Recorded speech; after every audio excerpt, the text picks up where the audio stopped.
Doctor Hugo Vega, eres doctor, eres médico, eres psiquiatra, pero también con muchísimo orgullo lo digo, eres escritor y eres mi amigo. ¿Cómo estás? Muy bien, muchas gracias. Contento por estar aquí, emocionado, nervioso, cuéntanos. Contento, emocionado, nervioso e intrigado por lo que me vas a preguntar. Ah, muy bien, qué padre. Pues mira, yo creo que en este momento no hay otra pregunta que yo te pueda hacer más que al respecto de este libro maravilloso titulado Promesas. Es un libro que no es tu ópera prima, has escrito varios libros con anterioridad, pero sí es un libro que creo que marca un antes y un después en tu trabajo literario, porque es un libro que está enmarcado en uno de los pasajes de la historia de México más significativos, que fue la Guerra Cristera o la Cristiada, como le dice mucha gente. Cuéntanos un poquito acerca de este libro, cómo nace la idea y en qué consistió la construcción de la historia, mi querido doctor. Ok, sí, de hecho no es mi primer libro, este es el cuarto, pero con este ya me sentí escritor. De hecho, eso es importante. Ese es un proceso bien interesante porque después de haber escrito ya muchas páginas y muchos libros, pues me hace sentir como muy cómodo con el hecho de saberme escritor. Sí, soy médico, soy psiquiatra, pero pues ya no es un hobby, también ya es parte de mi estilo de vida. Este libro pues sí está ambientado en la Guerra Cristera, y eso porque en la familia, como muchas familias poblanas, tenemos un antecedente de que alguno de nuestros familiares estuvo involucrado de algún modo dentro de la Guerra Cristera, ¿no? Y mi familia sufrió de algún modo pues las consecuencias de esta guerra, tanto desde el punto de vista personal, cuando estuvieron cerca de un lugar donde se originaron muchas cosas, como las consecuencias económicas que hubo, las pérdidas familiares, sociales. La sociedad mexicana cambió radicalmente después de la Guerra Cristera. Definitivamente, ¿no? La percepción de la religión cambió en muchos aspectos porque, tanto desde el punto de vista positivo como el punto de vista negativo, ¿no?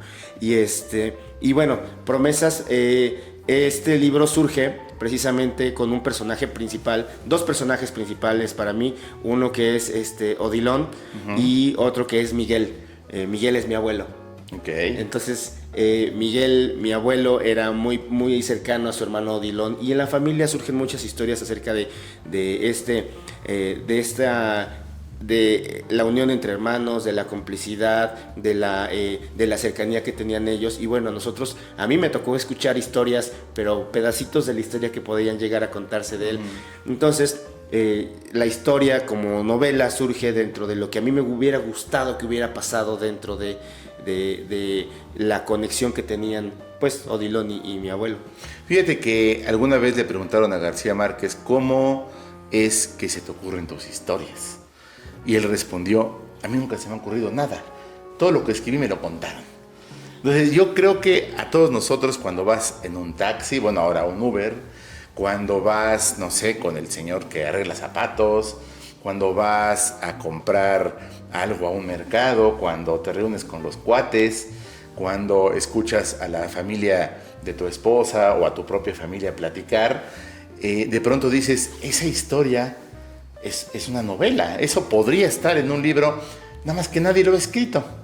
Lo que tú hiciste fue recabar, recopilar, resguardar también de alguna manera todas estas historias que tu familia contaba, que escuchas, y que a veces, no me dejarás mentir, la versión que escuchamos del papá o de la mamá, pues es la que escucharon del abuelo, y a lo mejor el abuelo lo escuchó de un primo, o sea que cuando llegó a ti, ya es una historia pues que ya no tiene que ver tanto con la realidad, y todavía tú en tu labor literaria, en tu labor como escritor, pues le echas más de tu cosecha y se va creando un juego, una amalgama muy interesante entre realidad y fantasía. ¿Te pasó algo así en este libro? Sí, definitivamente. Yo creo que no vas a poder escribir algo que surja de tus propios pensamientos, ¿no? Realmente somos una mezcla, nuestra conciencia es una mezcla de todo lo que conocemos, y la forma en cómo lo utilizamos puede ser, pues de algún modo a voluntad, ¿no? Entonces yo dirigí la idea del libro hacia un punto en específico, pero toda la idea surgió de lo que he ido viviendo a través de los años, en mi infancia, en mi adolescencia. En algún momento tuve la oportunidad de estar sentado frente a un anciano que me estaba contando historias de una persona que conocía a este personaje, y entonces que fue completamente ajeno a mi familia, ¿no? Mi familia contaba una historia romántica y el Señor me contó una historia trágica, y mi familia contaba una historia trágica, pero el Señor me contó una historia todavía más trágica, y entonces eso me llevó a investigar, ¿no? Sí, porque sí, sí. se pueden contar pasando? muchas cosas, y cuando me puse a investigar en los libros de historia, me encontré a este personaje en algunas tesis que se habla de él, y entonces en mi forma de proyectarlo en mi novela, pues de algún modo suavicé muchas cosas y romanticé muchas cosas para dar el mensaje que yo quería dar. Claro. Fíjate que acabas de decir algo bien importante que creo que la gente que nos lee, nos ve y nos escucha a veces no sabe. Construir un libro es un trabajo, primero que nada, de taller. Es un trabajo que, como dijera Carlos Fuentes, implica un 90% de transpiración y solo un 10% de inspiración. O sea, es un libro, escribir un libro se suda, se esfuerza. Y en el caso de libros como este, que tengo en mis manos, es un libro que aparte implica estudiar, investigar, platicar con personas, ir tomando lo que te va sirviendo de todas esas conversaciones, de esas lecturas, de esos procesos de investigación, y luego plasmarlo. No es nada más sentarte, inspirarte, ponerte tu sombrero con tu pluma estilo medieval y ponerte a escribir lo que la imaginación te dicta, sino es un trabajo de investigación que después va a tener ese ingrediente literario, ese estilo propio de cada escritor, que lo va a enriquecer, que va a generar atmósferas, que nos va a llevar a un mundo imaginario y que nos va a querer, nos va a surgir la necesidad de conocer un poco más acerca de aquello que estás narrando. ¿Cómo viviste ese proceso de investigación, de esfuerzo, de trabajo para llegar a este producto final? Definitivamente, para las veces que yo he escrito, mucho lees y poco adoptas de las lecturas que tienes, dependiendo de lo que quieras escribir, ¿no? Porque yo he escrito cosas de literatura científica y Claro. y es completamente distinto. Ahí tienes que generar muchas fuentes y de esas fuentes referenciar. Acá no, pero sí tienes que leer mucho, sobre todo, como es un libro de época, yo tenía que saber ambientarme y ambientar al lector en esa época. Ajá, porque no son las mismas costumbres de ahorita a las de hace 100 años. Claro. ¿No? Que tiene ya casi 100 años del momento en que yo ambiento esto. Entonces, la forma de cómo las familias se acercaban, el rezo de las familias católicas, el manejo de ciertos lugares, la religión, cómo ciertos grupos tomaban como importancia. O sea, el ambientar todo eso, pues muchas veces no lo hablas como de manera explícita, o al menos yo no quería hacerlo. Quería ambientarlo con algunos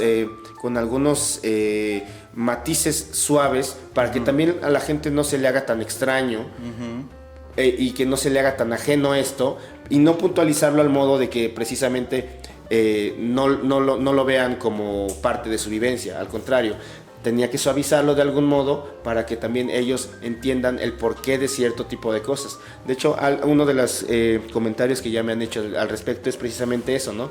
De que esos elementos sutiles para algunas personas cobran importancia porque es parte de lo que le han enseñado sus abuelos, Claro. o gente Dice, esto mayor, ya me lo ¿no? dijeron, esto ya me lo contaron, ¿no? Sí.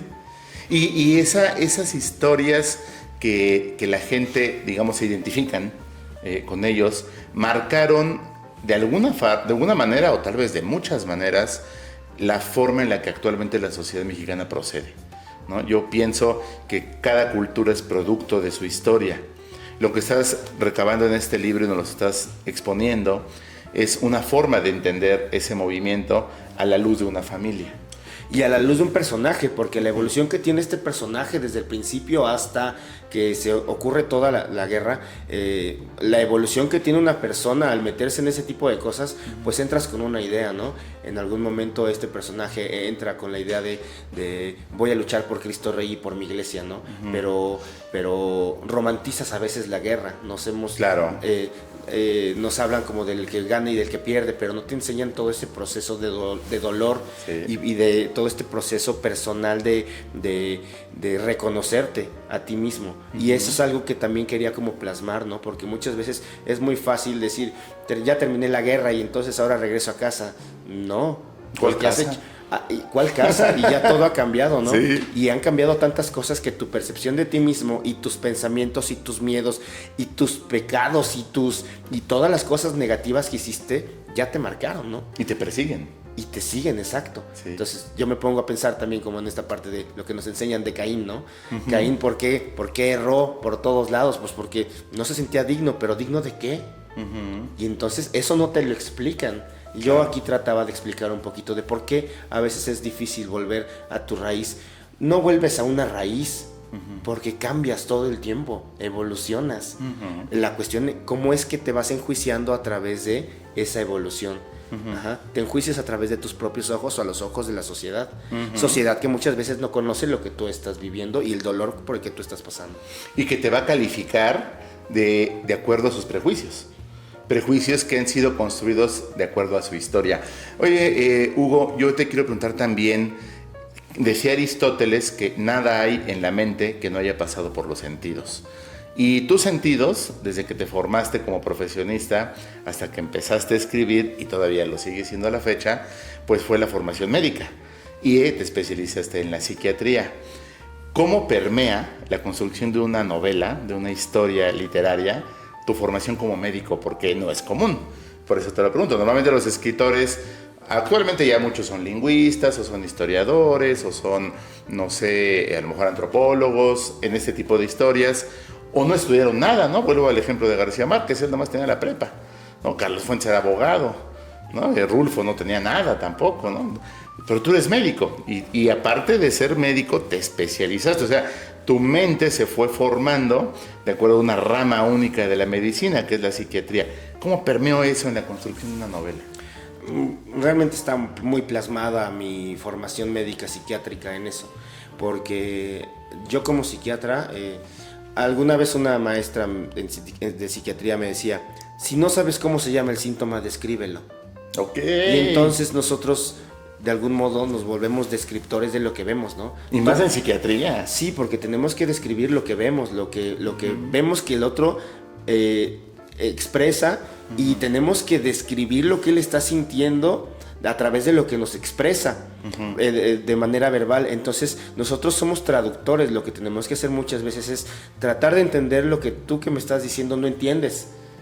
Y yo lo tengo que procesar para devolvértelo y que a ti te haga clic lo mismo que tú estás diciendo, pero con otras palabras. Wow. Entonces, mucho de mi trabajo tiene que ver con esto. No solamente el trabajo del médico psiquiatra, muchos pensarán que es subjetivo, ¿no? No es subjetivo. Realmente tenemos muchas bases biológicas que respaldan todo nuestro trabajo. No es psicología, es psiquiatría. Y aún así la psicología es objetiva, que surge de un cambio a nivel químico en el cuerpo y de la interacción que tienes tú con lo demás. O sea, no surge de la magia, ¿no? Entonces, mucho de lo que yo escribo tiene que ver con la descripción de lo que yo veo. Y la descripción de lo que la gente siente y la descripción de lo que la gente piensa. Entonces, a través de la descripción del libro, pues muchos personajes van mostrando esos cambios que van teniendo. Se habla del duelo, se habla de la depresión sin que tú te des cuenta, se habla del sufrimiento, se habla del dolor, se habla de en algún momento algún personaje se suicida, pero ¿bajo qué circunstancias se suicida? Claro. Está feliz y se avienta al abismo. Entonces se mató. Y entonces dices, ¿cómo estando feliz se mata? Claro. ¿No? Y entonces eso es algo que yo como psiquiatra entiendo. En un episodio de manía, este cuate está haciendo algo. No dimensiona el peligro. Exacto, no dimensiona el peligro. Y uno piensa, todos los que están tristes tienen riesgo de suicidio. No solamente ellos, sino otro tipo de personas. Y entonces, cuando yo escribo, pues siempre trato como de poner esos elementos que a fin de cuentas son parte de la vida humana, ¿no? Son parte de cómo pienso, cómo siento, cómo actúo. Y pues sí, mucho de lo que... Yo no tengo formación como escritor, pero en esta formación de identificar las cosas que yo puedo ver, puedo de algún modo aprender a describirlas. Y al aprender a describirlas, tuve que aprender a escribirlas, porque en las notas médicas tengo que escribirlo, ¿no? Y entonces tengo que hacer... Pero no es igual. No, pero también tengo que darme la tarea de que el otro entienda el mensaje que yo le estoy dando. Claro. Entonces, por eso a veces muchos se extrañan cuando un médico escribe. Pero... digo, aunque escribamos como doctores y no se entienda, aprendemos de algún modo un lenguaje que nos ayuda a comunicar algo. Claro. Oye, ¿hay alguna radiografía psiquiátrica? Perdón por el término, sé que me vas a colgar, pero creo que se explica. ¿Hay alguna radiografía psiquiátrica de la sociedad mexicana de esas décadas que se narran en el libro? Es decir, ¿podemos entender un poco la mente social del mexicano que estuvo presente durante la cristiada?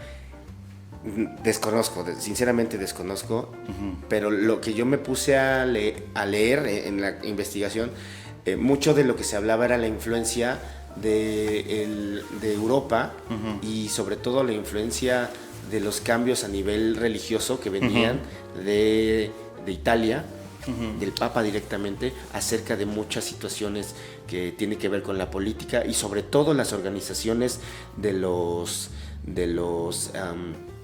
obreros. Entonces esta influencia religiosa sobre la parte de los obreros generó un cambio a nivel político. Yo la verdad es que desconozco algo en específico, pero sí, lo que sí pude notar es precisamente toda esta influencia política religiosa que terminó en un cambio religioso político. Claro. Ajá, sí, cómo se fue mezclando para poder, pues, dar como resultado todo este cambio que vivimos. ¿Y cómo eliges de alguna manera a los personajes? Es decir, de pronto decimos, hay un elemento, hay una persona que conocí que era perfecto para mi historia, o si son personajes de pronto algunos totalmente inventados, o algunos sí son literalmente fotografías de tu familia. El libro se me hizo fácil de escribir porque muchos de los personajes son gente que yo conozco. Les fui cambiando los nombres y les fui cambiando. Okay. Y además los describiste. Sí, y son historias que yo, de algún modo, en las que yo he participado. Por ejemplo, la primera vez que hay un capítulo de los primeros, en el que aprende a tirarle a un zorro. A una edad muy pequeña. Entonces a mí me tocó que mi papá me enseñara a tirar con un rifle muy pequeñito. Okay. Entonces uno ahorita pensará, qué imprudencia, ¿no? Pero en otros momentos era algo muy natural, era algo muy normal, ¿no? Y entonces nos enseñaban a tirar con resortera y cosas así. Entonces muchos de los pasajes que están ahí describiéndose son algo de lo que yo viví, y varios de los personajes son gente que yo conozco y son gente que estuvo conmigo participando en este tipo de situaciones. Por supuesto. Oye, ¿cómo podemos encontrar el libro? Y platícame un poquito también acerca del proceso de la publicación. ¿Fue complicado? La editorial, el mandarlo, el que te lo acepten, y después la distribución. Cuéntame acerca de ese proceso de edición y dónde podemos encontrar tu libro. El libro ahorita tú lo puedes encontrar en formato digital en varias plataformas. Tú buscas Promesas Hugo Vega y entonces te va a dar un desplegado muy grande de plataformas en las que puedes encontrarlo. Está en Amazon en formato digital, está en la Gandhi en formato digital, está en Casa del Libro. ¿Y en físico? Y en físico tú lo puedes encontrar aquí en Puebla, en algunos lugares, en algunas librerías, en unas plazas en Cholula. Lo puedes encontrar conmigo directamente en mi consultorio. Okay. También lo puedes pedir en Amazon. En Amazon está el libro. Espero que ya en un par de semanas esté el libro en físico en la Gandhi. Y bueno, lo estaré distribuyendo en algunas otras librerías aquí en Puebla. Perfecto. ¿Cómo fue el proceso de edición? ¿Fue complicado? Pues yo tengo una chica con la que trabajo, una editora, que es ajena a la editorial. Okay. Entonces yo, pues sí es complicado porque dependo de sus tiempos y de su trabajo. Entonces lo escribí hace 2 años y apenas estoy viendo la luz en el libro. Eso es otra cosa que las personas a veces no saben.